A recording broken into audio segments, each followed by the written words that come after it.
I grew up in church, but that's not where I wanted to be. I was a young kid that didn't really understand it, didn't get it, I didn't connect to it, and I wanted to be somewhere else. I didn't want to be there because it was too much fun doing what my friends did and being out with my friends and either partying or just doing what I wasn't supposed to be doing.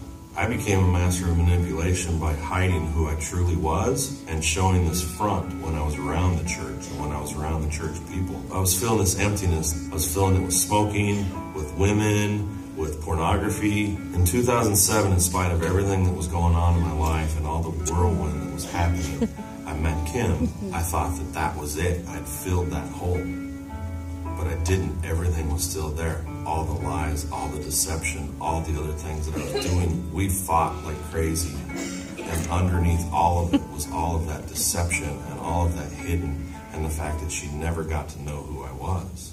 I came home from work one night, and Kim was gone. She had left town, gone to Arizona to just get some space and get away from us. As I was home that night, walking through the house, my legs went completely numb. I felt an overwhelming tingling in my legs, and I collapsed to the floor in the kitchen.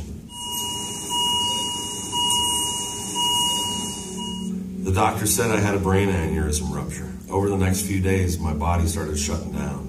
My lungs started to fail, and they had to put me into a medically induced coma. So while I was in this coma, my family and people across the world were praying Roger's Prayer. Roger's Prayer was specifically for pink, healthy lungs. I had smoked for 30 years, and the doctors were saying I had COPD, I had emphysema, and my lungs were done. 3 months after I get out of the hospital, I get the results back, and my lungs are now pink and healthy. My road to recovery wasn't always easy. I realized that turning my life over to God needed something more. I found out about Real Life by seeing a billboard that we passed every single day leaving the doctor's office. I had the opportunity to meet Roger and Kim their very first Sunday at Real Life. And as I got to know them and their story better, I was blown away at what God had been doing in Roger's life throughout his entire ordeal. When he woke up, his very first words to Kim were, "I think I'm going to follow God now. Are you okay with that?" To which Kim replied, "Well, the doctors told me you might be different." Since coming to Real Life, I'm attending a life group with my wife. I'm volunteering everywhere I can.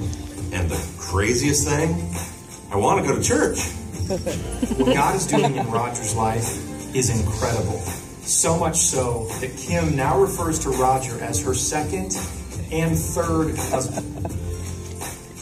I was fortunate enough to be put through this in my life to show that I had to die to myself to come out of it on the other end, a follower of God, believing in Him, and walking a different path for Him.